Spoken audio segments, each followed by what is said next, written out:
Well, good. Good morning, everybody. And, my first happy responsibility is to thank all of you. And I mean that from the bottom of my heart.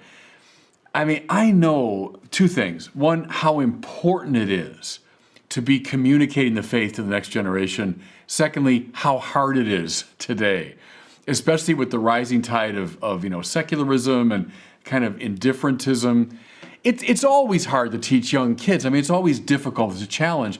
But I think especially today, it's a challenge. So thank you. And I say that on my own behalf, but also on behalf of the church.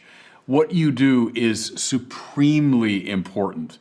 And God bless you for your willingness, to share the faith with young people. So good. What I want to talk about today, you know this. I've been beating this drum for a long time. To stop dumbing down the faith, to present the faith in an intellectually compelling way. And I say it, everybody, not just because, my background is in teaching and theology and philosophy. I say it because of my study of the unaffiliated. The last several years, I've been really paying a lot of attention to the surveys of the so-called nones, right? The N-O-N-E-S, those who have disaffiliated from religion. The numbers, I've shared them many times, are startling. 26% of our country right now would say they have no religion. It was 3% when I was a kid. So it's a tremendous increase, and it's worse among younger people. 30 and younger, the numbers go up to as high as 40%. And furthermore, the kids that you're dealing with, most of you, that's where the battle's being fought. That a lot of people are disaffiliating younger and younger. Now, as part of those surveys, something I've discovered is when they ask, how come you left?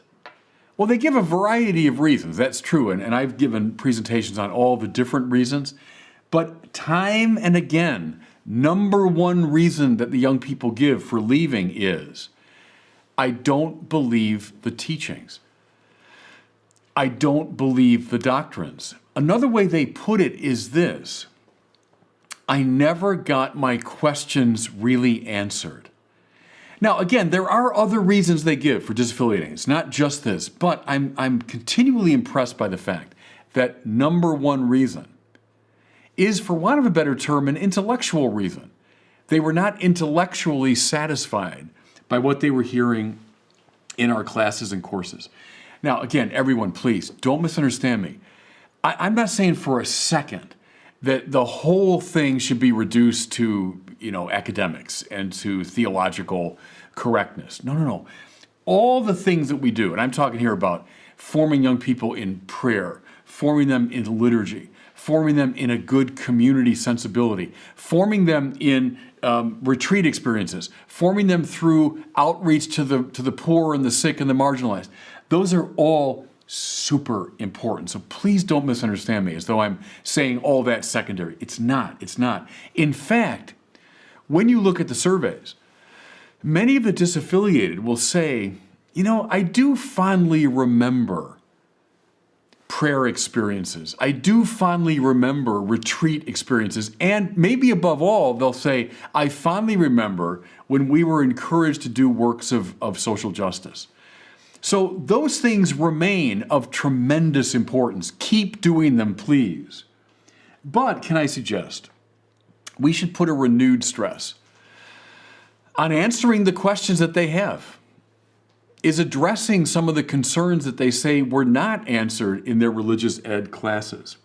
And I want to make it now even a little more precise. I don't know if you guys know about the website Reddit, R-E-D-D-I-T. Well, Reddit is one of the most popular websites in the whole world, and it's a forum for the exchange of ideas and opinions. The people that use it are disproportionately younger people and probably disproportionately males over females. They'll say young men from 18 to 30, but generally it's younger people use Reddit. Well, Reddit has a feature, and my Word on Fire folks told me about this a couple years ago, called AMA. And AMA means Ask Me Anything. So people come on Reddit from different walks of life, and they'll say, I'm so-and-so, and they could be famous people, or they represent some walk of life, and they say, AMA, ask me anything. and then the debate ensues, right? So I was encouraged to get on there simply to announce myself as I'm a Catholic bishop who loves to engage atheists and seekers and non-believers, right? So I would be willing to bet most people, 98% of people on Reddit, didn't know who I am. But I announced myself that way. I'm a Catholic bishop that loves to engage seekers and non-believers. Well, I've done it twice now. First time, I was the number 3 most popular Reddit in the whole year. I was right after like Bernie Sanders and Jordan Peterson, no kidding. The second time I did it, I was number 2 in the country after I think Bernie Sanders.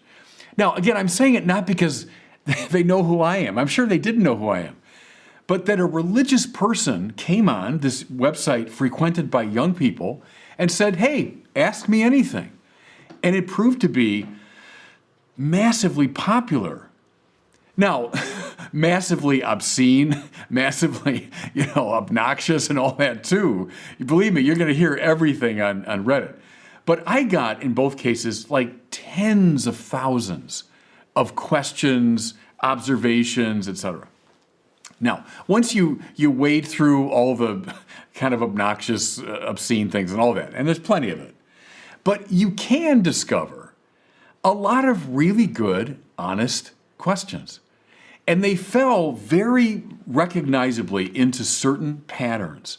And what I want to do is share with you the top 3 questions I got on my 2 times on Reddit AMA, and then try to say something about each one. So that's the way I'm going to structure the talk today. Here are the 3 questions. No doubt at all that these were the number 1 or top 3. First one, is there a God? Bishop, prove to me there's a God. I heard that thousands and thousands of times. Second one, what about the problem of evil and suffering? So, Bishop, you say there's an all-loving God, but yet the world is full of all this suffering and negativity. How do you explain that? Third one, and I found this one maybe most intriguing because I wasn't quite expecting it. Third one, though, real popular. How do you know, of all the religions of the world and all the religious philosophies, that somehow your religion is the right religion? You can check it, by the way. I think you can still find, I don't know how long they're up there, but just look it up on Reddit, look up my name, and you can find these streams of questions, and you'll find these are the top 3. So what I want to do now in just this brief time, and I hope I have a chance to engage you too, is just say something about each one of these 3 leading questions, because trust me when I tell you, the young people you're dealing with, they got these questions. Okay, so first of all, God's existence. Is there a God? I can't tell you how many times I heard it. Show me there's a God. Prove to me that God exists. And boy, how many times did they say something like, and people just told me when I was growing up, just believe it. Just have faith in it. And they tell me that is not enough. That did not satisfy me. But one thing that really struck me, I don't think I one time on Reddit saw anybody engaging any of the famous arguments for God's existence. Even though, gosh, in our tradition, as you well know, there are a lot of them. There's a book I just read recently, and it was dealing with about 24 of the classical arguments for God's existence that people have developed over the centuries. But on Reddit AMA, not one kid ever said to me, oh, and by the way, I listened to this argument, and here's why I don't agree with it. No, it's as though they'd never heard of them. It was just a matter of this kind of kooky belief that my teachers proposed to me, and there's no good reason for it, and I don't get it. So that struck me as interesting that somehow we, and by we here I mean all of us involved in religious education, Catholic, Protestant, Jewish, everything else, that somehow we have not communicated well to our young people that there is a very richly intellectual tradition around this question. So I said there are 24, there are many more than that too. Can I just explore with you 2 approaches to God? And my starting point for each one is going to be something that I think young people find especially compelling. So let me just talk about 2 of them. The first one begins with the sciences. And I'm being purposely a little bit provocative here because, boy, one thing you hear from the young people is, well, science disproves religion. You know, religion makes all these kooky claims, and then science came along, and boy, it's got, empirical analysis, and it forms hypotheses in a responsible way. It does experiments, it draws conclusions. We have testable results, and the sciences have produced the technology. It's working right now for all of us. But from the iPhone that every kid has in his pocket, it's produced a technology which has made life so much richer and better and more comfortable. And so, heck, the sciences seem great. And haven't they disproven religion? And they look at religion, and again, I heard this like crazy on the Reddit forum. These old texts from the ancient world that seem so crazy and contradictory, and so much has been debated and unresolved and murky. So you get that. Religion seems kind of shaky and ancient and questionable, and then the sciences seem so smart and testable and beneficial. So if it's a war between religion and science on those terms, guess who's going to win? And the kids say it all the time. Science is better than religion. Science disproves religion. Okay. And I've talked about this I can't go into all the details about religion and science, but what I want to do here is to start actually with the sciences. Start at the very heart of all the sciences. What is the basic assumption?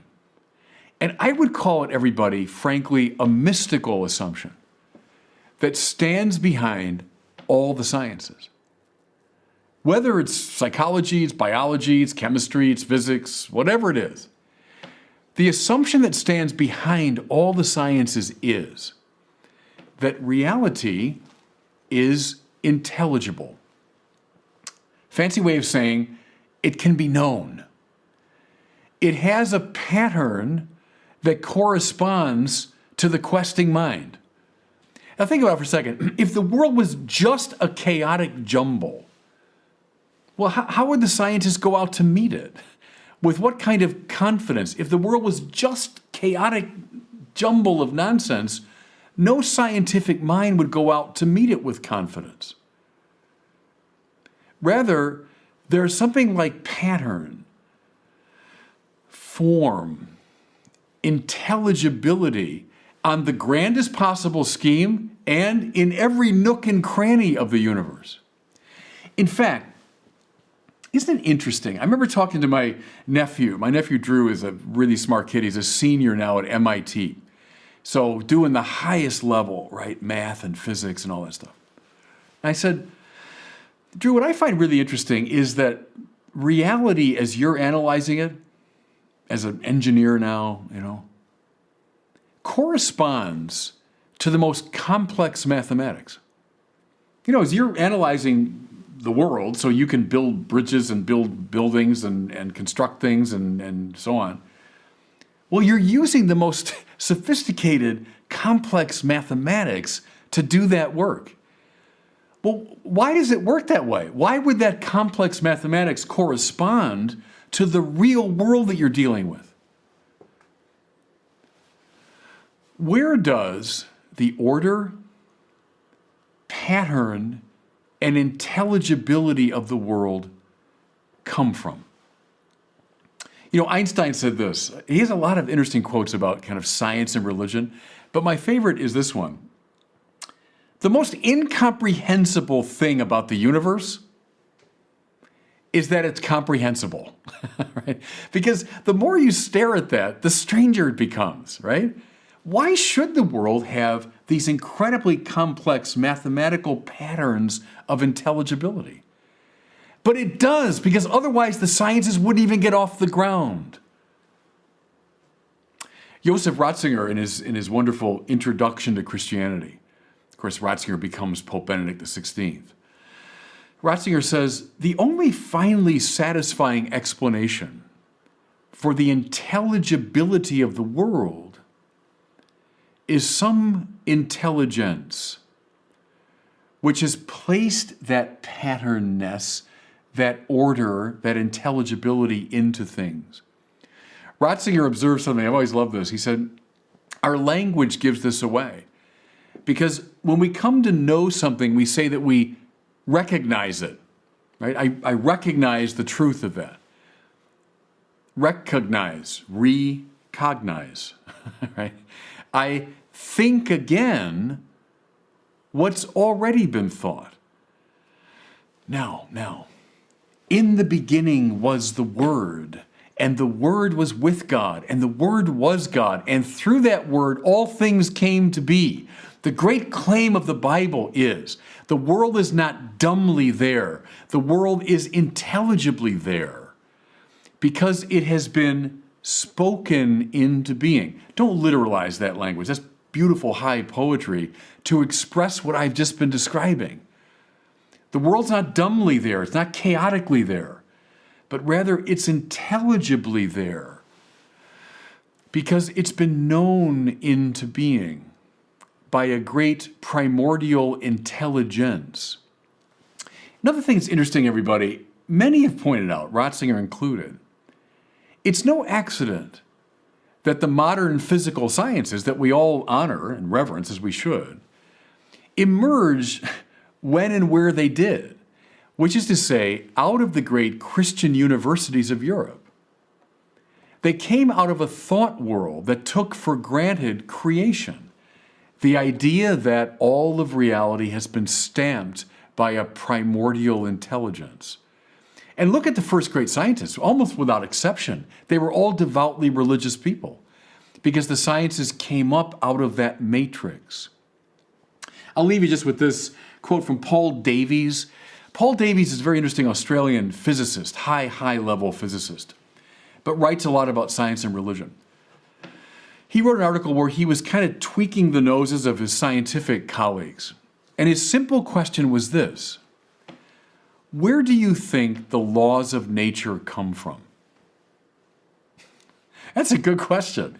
So he's making the point that I'm trying to make here, that all of the sciences rest upon the assumption that there's a law-like quality to reality. Where's that come from? How do you explain that? I might suggest it's a good way for our young people who are properly enamored of the sciences to see the link between science and religion. They're not enemies. No, in fact, religion is right there at the very heart of science, if we look at it the right way. Okay, here's my second approach. So that's the first one through science. The second one also starts with something I think almost all young people take for granted and reverence. I'm talking about the objectivity of moral value. The objectivity of moral value. Now, I don't mean here that we should start with the church's sexual teaching. They don't like the church's sexual teaching. So that comes through in every single survey. I'm not saying the church's sexual teaching is wrong. I don't think it's wrong. But the young people don't like it. So I wouldn't recommend starting with that. However, almost without exception, they do like the great values of social justice, don't they? You talk to young people, what really motivates them? That there are these great social justice values, that you shouldn't abuse the poor and the marginalized, that you should not be sexist, that you should not be oppressive, that something like slavery is clearly wrong, that human trafficking, that's a terrible thing. Racism, that's wrong. I mean, I don't know one young person that would disagree with any of that. Do you? Well, what they're acknowledging is there's an objective moral value involved there.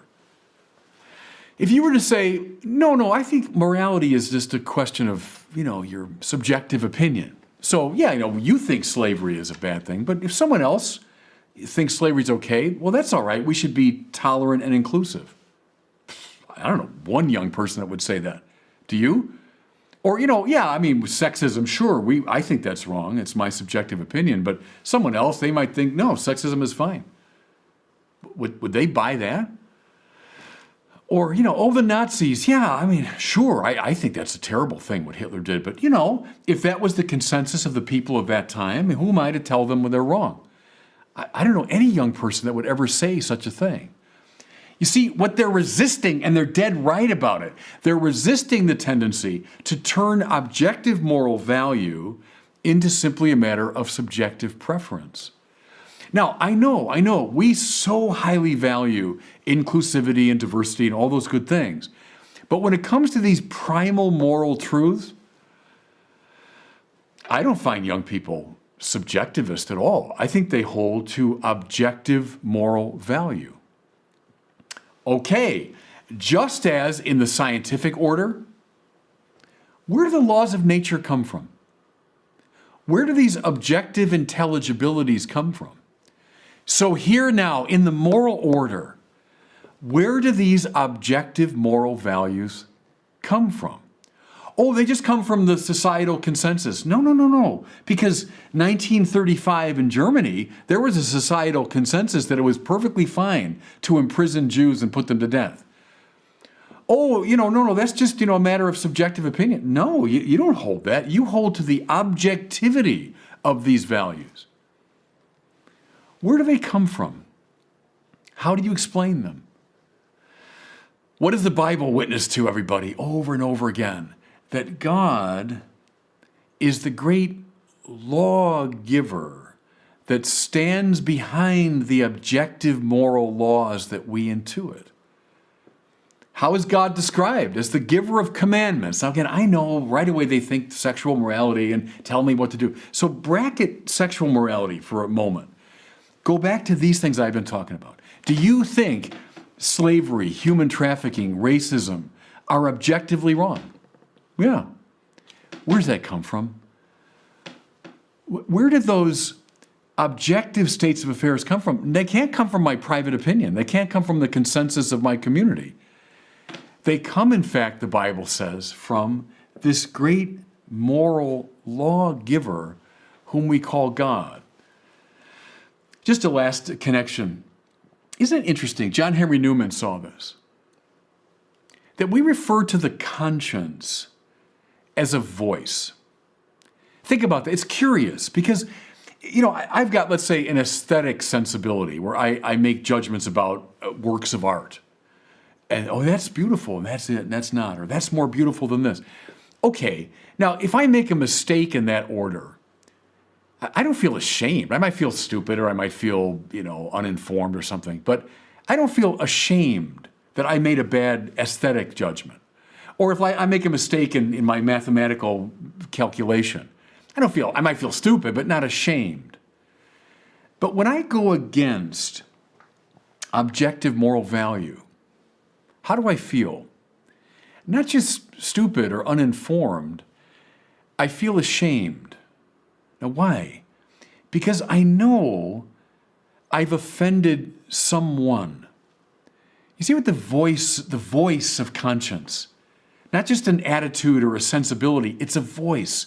It's someone who has given these objective moral values to the world. And when I run counter to them, I feel under judgment. Now, turn it around, make it positive. When I do something right, when I liberate someone who's oppressed, when I fight against racism, when I fight against all forms of slavery, what do I feel? Well, not just, hey, that was a right judgment. No, I feel joyful in the presence of someone who approves of this. Where do physical laws come from? The great intelligence that placed them there. Where do moral laws come from?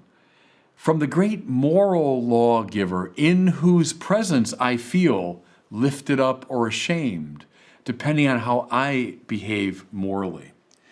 Now, can I suggest, fellow teachers, start with these two approaches. There are many more you could use, but start with these two.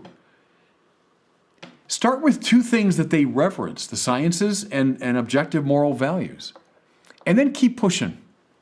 Where do they come from? What explains them? What grounds them? I think at the very least, you're going to have a cool discussion. You have an interesting, engaged discussion. Okay, that's question one, the question of God, of God's existence. Here's question two in the Reddit AMA, all over the place. the problem of suffering. Okay, if you believe in a God who's all good, all loving, all knowing, all powerful, how could there be such evil in the world? You know, you can invoke the Holocaust and the Black Death, but heck, one child dying of leukemia is enough to start this argument. How do you explain that? Thomas Aquinas, by the way, you know, the way Thomas wrote is when he was laying out his position, he would precede it with objections. It's clever, and it's important for us today because we tend to dismiss our opponents, but Thomas laid out their arguments really clearly and persuasively. Here's the way he argued against God's existence. Thomas said, if one of two contraries be infinite, the other would be altogether destroyed. Like if there were an infinite heat, there'd be no cold, right? But God is described as the infinite good. Okay? Therefore, wouldn't that eliminate all evil? There's an infinite good. But there is evil. Therefore, God does not exist. That's in Thomas Aquinas. That's his objection. And may I say, that's a darn good argument. That's a really good argument. And the young people, they might not, express it that pithily, but they feel it. That's exactly what they're feeling. Hey, if there's an infinitely good God, how could there be any evil? Good argument. Okay, how do we begin to respond to this sort of concern? Well, going back to Thomas Aquinas and before him to St. Augustine, the classical answer is God doesn't create evil because evil is like a parasite, right? Evil isn't something positive. Evil's a lack of being. Think of like a cavity in a tooth, right? What's evil is the lack of something. Remember in Tolkien's Lord of the Rings, those, what they call the Nazguls that fly around on their, they're these wicked figures, and they're cloaked with the hood. But then it's uncovered that actually when the hood comes off, there's nothing there. And Tolkien's making the same point that evil is not substantive. It's always a shadow or it's a parasite. You see what I'm saying? It's a lack of good that ought to be there. So God doesn't create evil, or evil isn't standing against God as a rival. But still, the question remains, okay, God didn't create it, but God permits it then. And here's the answer. So that from it, there might come some greater good. That's the principle. God permits evil and suffering so as to bring out of them a greater good. Now, can we see this sometimes in life? Yeah, sometimes we can pretty easily. So think of someone, boy, they wanted that job. They were really trying to get that job, and they interviewed for it, and they prayed for it, and they didn't get it. And they were bitterly disappointed. But then because of that, they took another job that proved to be, in fact, so much better than the job that they were initially going for, right? So that evil, that suffering actually led to something much better. Or I know this is my pastoral experience. Someone, boy, they wanted to get into that university. That's the one I want. And I applied for it and I wrote the essay and I hoped and I prayed. And then I didn't get into that university, which is what I wanted with all my heart. And I was bitterly disappointed and angry. But then I went to another school. And at that school, I met the woman who became my wife, who's been now the center of my whole life, the mother of my children. And if I had gotten into that first university, I never would have had that experience. Okay, and we can all multiply stories like that, where we do see the principle that sometimes evil brings about a greater good that wouldn't happen otherwise. Or people, we know this pastorally, that go through tremendous suffering, physical suffering. But out of that suffering comes a deeper sense of God or of compassion. So yeah, my point is we all get that principle. At the same time, let's be honest, often we don't get it. Often suffering just seems dumb, that it doesn't lead to something better. It just seems like dumb suffering. We can't see, oh yeah, because of it, something great happened. Does that undermine the argument? No, and here's why. we got to remember that God is not like one agent among many. So, you and I are all doing our various things and trying to get the best situation. But God isn't like that. God is the creator of all things, provident over all reality, over all of space and all of time. Why does God permit a given evil or suffering? Maybe I can't see it in this life, in this world, with my very narrow, limited vision. But does that mean it has no purpose? No. Now, everybody, revisit the book of Job. And I think if this is like the number 2 question that young people have, I think in our classes, if we spend some good time with the book of Job, which is the greatest Old Testament wrestling with this question. Remember, Job, righteous Job, the good man, the best man on earth. And then every possible suffering befalls him. And Job cries out to God, like we all do, like these young people do. How did you explain this? Explain this to me. Why am I going through this suffering? His friends try to explain it with their different theological perspectives, and Job finds none of it convincing, and finally calls God into the dock, right? Explain yourself to me. Why? And then have the kids read this. It's Job chapter 40, I think. God speaks out of the whirlwind. Whirlwind, the dust and the eyes. You can't see this overwhelming reality of God. And it's the longest speech by God in the Old Testament. It's cool. The longest speech by God in the Old Testament is on this question. And it begins famously, Job, where were you when I laid the foundations of the world? Where were you? In other words, God takes Job on a tour of the whole cosmos that he's made. The point being, Job, your suffering is not just about you, but is ingredient in my providential concern for the whole of reality. Now, that highfalutin stuff from philosophy in the book of Job, can I make it a bit more concrete with 2 examples? First one's a little bit silly, second one's more serious. When I was a little kid, we had a dog named Tiger, because I lived outside Detroit, so we loved the Detroit Tigers. And so we had a beautiful collie named Tiger. Well, Tiger was a great dog, but like all dogs, hated the vet, right? And he kind of knew, we didn't take him in the car that often. He kind of knew when we were taking him to the vet, and he would get completely beside himself. We'd arrive at the place, he'd start to tremble. We'd take him in, and this one time we took him in for shots. It was something simple. But the poor dog was just trembling, So I remember the vet, I'm a little guy, I'm like 7 or 8 years old, and he says, why don't you hold him? So I kind of held him around his neck like this, and then the vet gave him shots, But here's what I remember, and it's vividly in my mind, even though it was decades ago, is Tiger, how dogs, they're not as expressive as we are, but dogs can be pretty expressive. A dog can express what he or she is feeling, right? So Tiger looked at me, and the look said, why are you doing this to me? So, Tiger knew I was like his buddy. I'm his best friend, And yet I was there in this awful place, the vet, while he's going through this terrible thing that he didn't understand and was just causing him pain. And he was looking at me as if to say, why are you doing this to me? So anyway, Tiger is giving me this look. And what occurred to me, even then, I'm like 7 or 8 years old. Even then, I remember thinking, I wish I could explain this to you, But the difference between even my little 7-year-old human mind and his mind was so great that I couldn't even in principle explain it to him.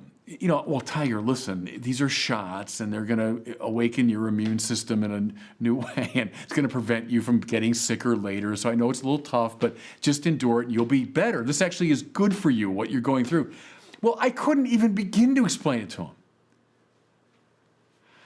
And the frustration I felt at that I knew what the point of this suffering was, but I couldn't communicate it to him. Now, here's the second story. It's along the same lines, but it's more serious because it was in my pastoral work. I was newly ordained, so this is a long time ago. And this young father came to me, young guy, probably early 30s. And he said, Father, I'm going through this terrible time. I said, what's up? Well, his son, who was about 3, I think, had some physical issue. I forget what it was. But it required surgery. And so the father was there with him at the hospital. The kid went through the surgery. And then afterwards, there was this young kid in great pain, right? Physical pain, but also in great psychological pain because he's in this terrible place, this hospital he didn't know, surrounded by strangers, in great pain. And his dad was right there with him. And the father said to me, it brought Tiger back to my mind, because the father said to me, I couldn't explain it to him. I wanted to tell him why he had to go through this surgery, and they removed something, which means you'll be better in the long run, and you got to go through a difficult time, but you'll actually be much better, and if we hadn't done this, you might have died. Well, I mean, the 3-year-old kid's not able to take all that in. And the father looked at me with this sense of deep frustration. And I thought, so it goes with our God, who has concern for all of space and all of time, who's the Lord of all things. What we take in is a little tiny swatch of space and time, right? Little tiny bit. From our perspective, yes, indeed, some suffering just seems like dumb suffering. And there's not much we can really do about that. And is it possible that God, even in principle, couldn't explain it to us? Here's one more little story, also from my pastoral time. I was helping out at a parish near Chicago, and every week, practically, I would see this family, parents, about 5 kids. And they sat right up in front because one of their daughters, she was about 8 maybe at the time, was profoundly handicapped, both physically and mentally. And she was kind of strapped into a chair, and profoundly affected. And then often during Mass, she'd get agitated or she'd get fussy and she'd start vocalizing and, kind of squirming in the chair. And I was just always struck by the tremendous suffering she's going through and that the whole family for all these years, has gone through. But the person I noticed alongside the young girl was her brother, who was, I think, a bit younger than she, maybe like 7.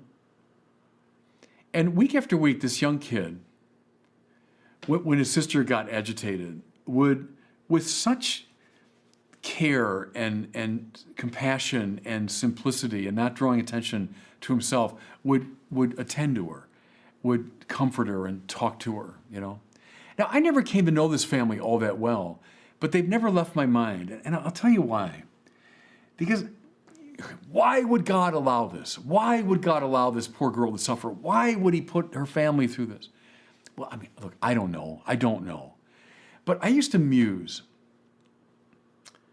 Maybe that brother is developing a heart of such compassion that when he comes of age, he passes that on to his son, who then passes on to his daughter, who becomes a saint at the moment the church most needs that saint. Now, look, I'm speculating here, everybody. I'm just kind of musing.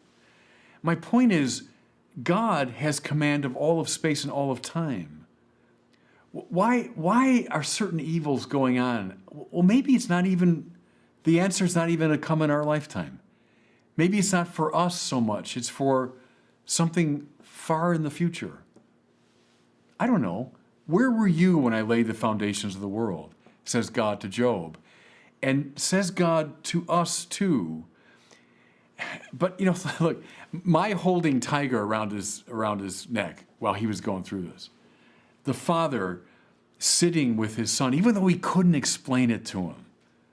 That brother caring for his sister, even though he couldn't explain it to her. Our God is like that too. Maybe not able to give the answer that we want and need, but present to us in compassion as we suffer.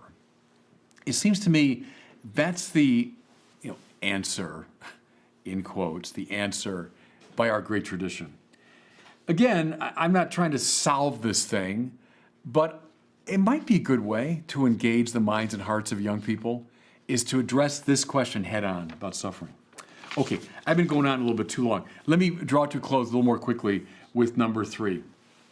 The third question they asked over and over again, well, why be a Christian? So come on, Bishop, aren't there, hundreds of religions and they're all good and, we're all climbing the holy mountain by different routes. And so you got your path, but other people have their paths. And, who are you to be saying your religion is right? Why don't we just say we tolerate all religions and, we got one among many? Well, as I say, this is a huge value today, as we all know. Inclusivity and tolerance and diversity is a huge value. But what's the danger, of course, is if we hyper-stress these things, it can undermine our sense of evangelical enthusiasm. Go forth and preach to all nations. He didn't say go forth and just, be tolerant toward all religions. He said go forth and preach this gospel to all nations. Now, mind you, never in a violent way, never in a way that's disrespectful. Vatican II clearly teaches there are elements of truth and goodness and beauty in all the great religions. That's certainly true. I don't deny that for 1 second. However, we do hold that God has revealed his heart most fully in the great tradition of Israel, culminating in Jesus Christ crucified and risen from the dead. And this is the great message that God wants the church to communicate to the world. And so it does matter that we're Christians. And let me just try to articulate that in terms of a few simple points. Christianity claims, first, a personal God. Now, I know that can seem kind of obvious, but it's not. You look at the great religions and spiritualities and religious philosophies of the world, by no means do they all hold to a personal God. Very often God is portrayed as a force or an energy. Think of Star Wars. Star Wars expresses an old philosophical perspective. Go east of the Suez, as Joseph Campbell said, and you'll find a very impersonal sense of God. Christianity holds, no, God's not a force or an energy, but a person with mind, will, purpose, freedom. Secondly, and relatedly, Christianity is not the story of our quest for God. Go to any bookstore, go online, you'll find a million titles, all about the human quest for God. Fine, good, there's something to that, obviously. But Christianity, biblical religion, is not primarily about our quest for God. Ho-hum, finally. As though God is kind of dumbly out there and then we just have to go climbing up toward him. No. The Bible is the story of God's quest for us. And that makes all the difference. That's a qualitatively different approach to religion. It's about God coming after us. It's about the hound of heaven, right? Running after us as we run away from God. God is not like just the holy mountain waiting for us to climb. It's like the mountain's coming after us, But it's the personal God who is actively seeking a relationship with us. That's a different texture. That's a unique texture in religion. Thirdly and relatedly, Christianity is not a religion of karma. It's a religion of grace. And I'm making kind of a broad distinction here, but you know what I mean. Religions of karma, and karma is a great principle. Think of John Lennon's instant karma. Karma is a principle of justice and retribution. So, if some harm is done, it needs to be repaired. There's an injustice, it needs to be answered and set right. It's like a reestablishment of a cosmic harmony. And you'll find that in a lot of different religions, especially religions of the East. And again, I like karma, and you'll find some of it in the Bible. That's true. There's some sense of karma or redressing a wrong or setting things right. But the Bible is not primarily a karmic religion. It's a religion of grace. What do I mean?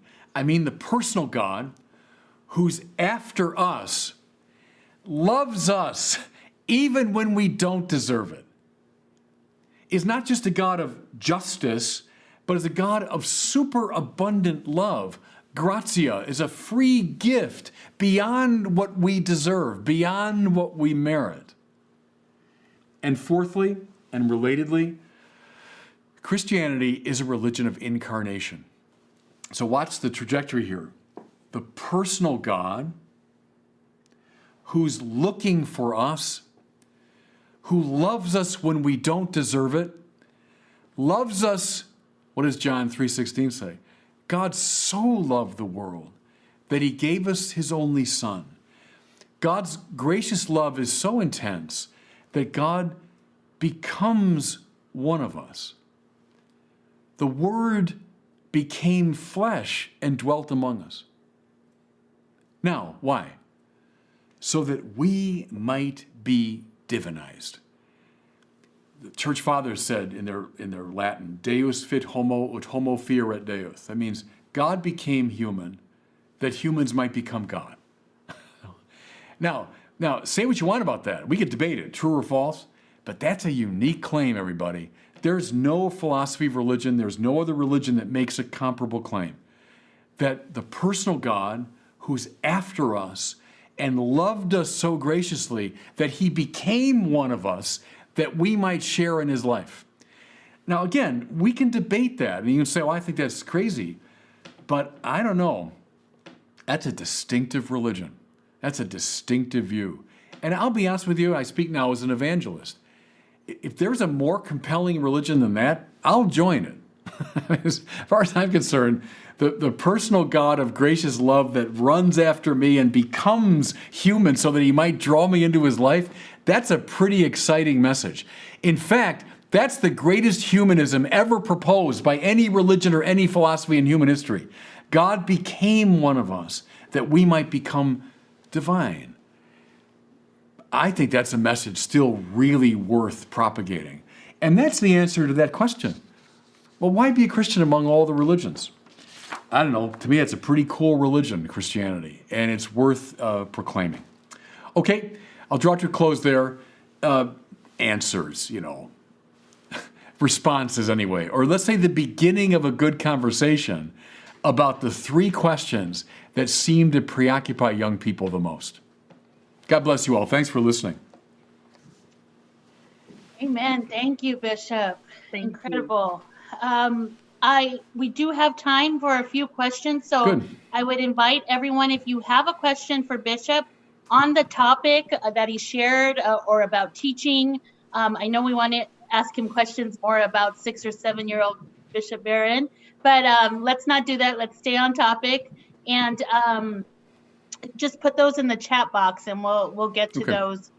And then, Bishop, I wanted to start, I was thinking while you were talking, across the board, the question that comes up the most is how to engage parents. Because a lot of times the children, no matter what age, get on board, but it's parents who are uncatechized or who have been away from the church for a while. So what would be your advice for all of us engaging parents? Yeah, first of all, I totally agree with that. I mean, getting parents on board is essential. I would suggest they got the same questions, I bet. These top 3 questions, I bet every parent's got them too. And you say correctly, Teresa, that a lot of the parents who become either disaffiliated or just kind of maybe, bored with religion, I think stir them up with these 3 questions. I bet they've got them. And maybe start a good discussion with them around them. Here's something else. Do you guys know the work of Christian Smith? He's a professor at Notre Dame in the sociology of religion. And he's been studying this question of the nuns for a long time. He said once to us, I invited him when I was chair of the Bishops' Committee, I invited him to come and talk to us. And he said, one of the biggest changes is young people don't talk to their parents about religion. Now, I remember my mother, and I talked to my mother this morning by FaceTime. She's now in her upper 90s, still going strong. But I remember vividly, when I was a little kid, I'm like 10, 12 years old, my mother and I talking about religion. Now, my mother was a faithful Catholic, went to Mass on Sunday, but she loved talking about God, heaven, sin, grace. And I remember as a little kid talking to my mother about that. And my mother wasn't super pious and religion on her sleeve, but it was like just a natural part of her life. Christian Smith says young people and their parents and their friends don't talk about religion. And that's a real problem. So how about engage these same questions with both parents and children and get them talking to each other about them? Absolutely. Who would you say, besides your mom, was like a great teacher of the faith to you? Who sticks out? Well, I'm sure you have a whole list. Father Tom Paulson, who's still alive, he's also, I think, in his upper 80s or early 90s. He was a professor at Fenwick High School when I was a kid. I was 14. And he presented one of Thomas Aquinas' arguments for God's existence, which changed my whole life. So he had a big impact on me. My mom, though, I would stress that again. My mother was not well educated. She went to high school, but she was and is smart, and just liked religious questions. She's kind of a natural theologian, without being trained in theology, but she had a natural feel for it. And and my dad. I mean, my father. You know, when I was a little kid, I thought he's the strongest guy I know, and he was kneeling one day at Mass, and it just struck me. Strongest guy I know, and he's kneeling to somebody stronger. And my father, again, not in a showy way, neither of my parents was showy about religion, but every Sunday, it wouldn't occur to them to miss Mass. By the way, another Christian Smith thing, and you know, at the risk of sounding sexist in any way, but especially the father's perdurance in the faith makes a difference to kids. If dad remains a faithful Mass goer, the kids tend to remain connected to the church. And he's not making, it's just a statistical fact, you know? So parents, absolutely, go to Mass and talk to your kids about religion, I would say. Stephen wants to know, how do you respond to the comment that we as Catholics are not tolerant? Well, some of us aren't. I mean, that's true. And we always should be. Again, but tolerant, it's one of those kind of tricky words, isn't it? Always responding in love, never in violence, never imposing, only proposing. So by tolerance, I would mean all of that. But it doesn't mean indifferentism. I think it can shade into a sort of subjectivism or indifferentism, like, well, who really cares what you believe? You know, we're all trying to be good people. But that's too strong, you know? You can be evangelical without being intolerant, you know? You can be boldly a proclaimer of the faith without being obnoxious about it and imposing it. So there's a middle ground there. I've often said, you know, Teresa, that in our culture, the two extremes seem to be violence on the one hand and bland toleration on the other hand, as if those are the only two options. And I think that a very happy third option is religious argument and religious engagement. It doesn't mean I'm attacking you or I'm trying to impose myself on you, but it also doesn't mean I'm just kind of, oh, who cares? No, let's like talk about, how about we talk about these three things? And I'm convinced that Christianity has really good answers to all three. Okay, I'm not being violent. I'm not imposing it, but I am proposing it with energy. I think that's still a valid path.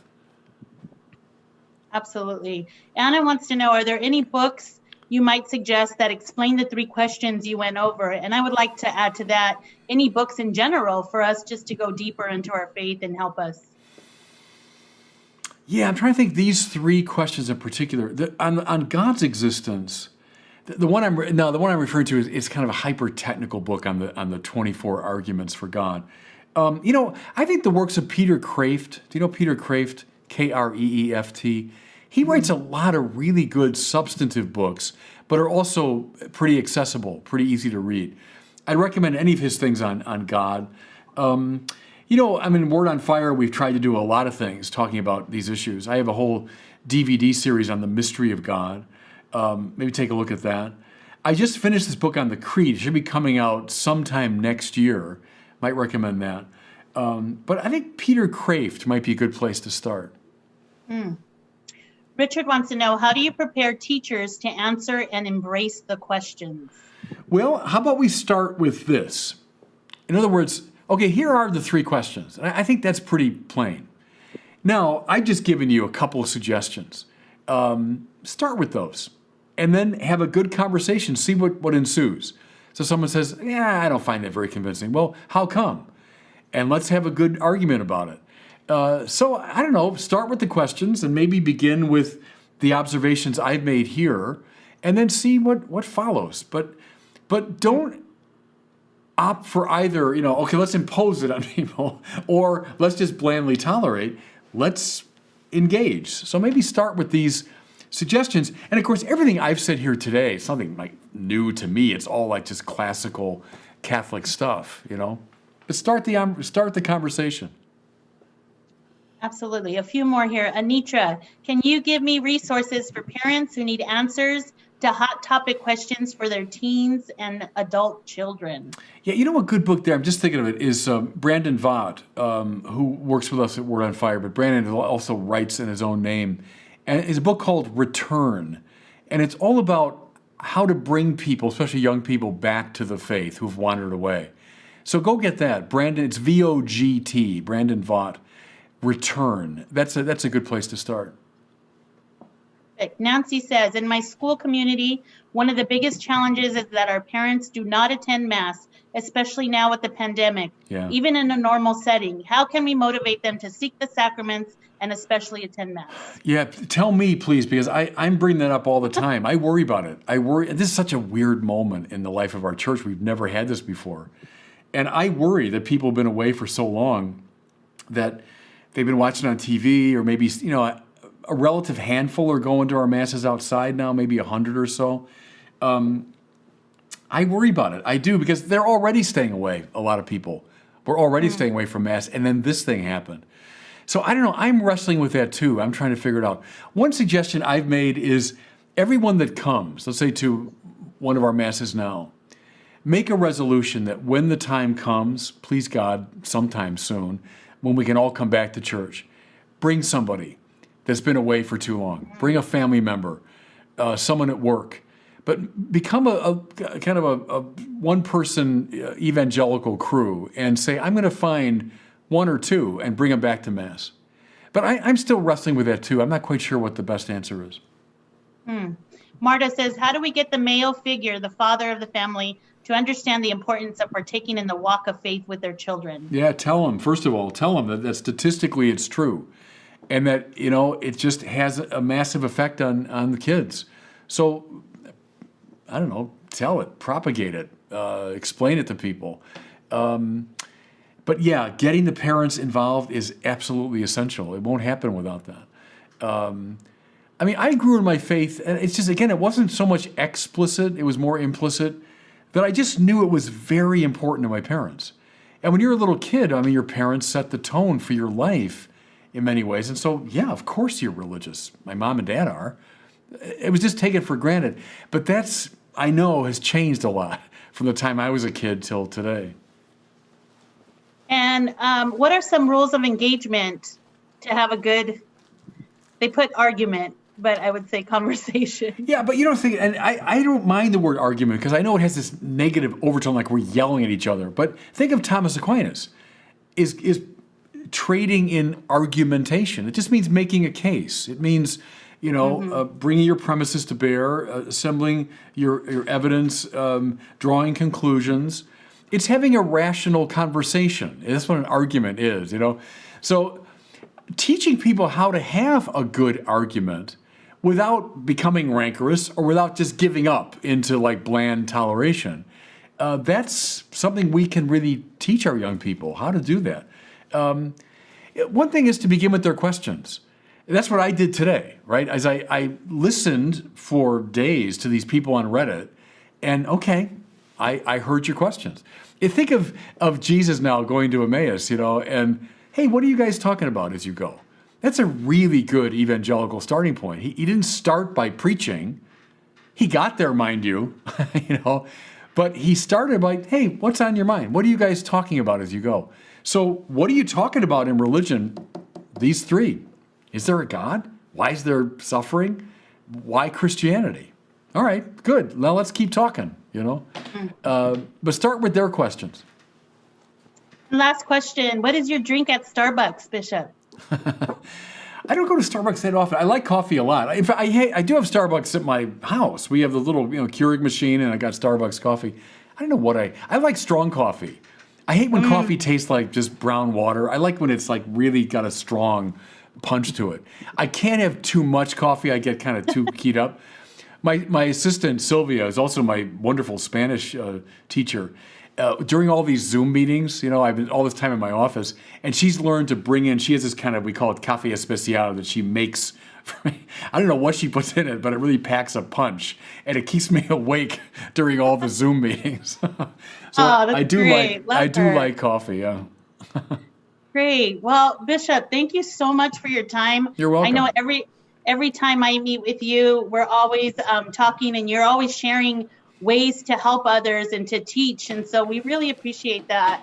You're and welcome. Do you have anything else to add before we close with you? No, just to get a word of gratitude to all of you. Really happy with your dedication and the massive importance of the work you do. I just want to impress that upon you. You're in the front lines. And this is one of the key battles going on right now in the life of the church, is the disaffiliation of our young people happening at the age that you're dealing with. And so to be mindful of that, and if this helps at all, to say, okay, I do understand the questions you have. Keep going. Keep going. Can I give you all a blessing before I go? Please, please. The Lord be with you, and may the blessing of Almighty God, the Father, and the Son, and the Holy Spirit come down upon you and remain with you forever and ever. Amen. Thank Amen. you, God Bishop. bless We're you all. praying for you. Thanks for watching. If you enjoyed that video, I encourage you to share it and be sure to subscribe to my YouTube channel.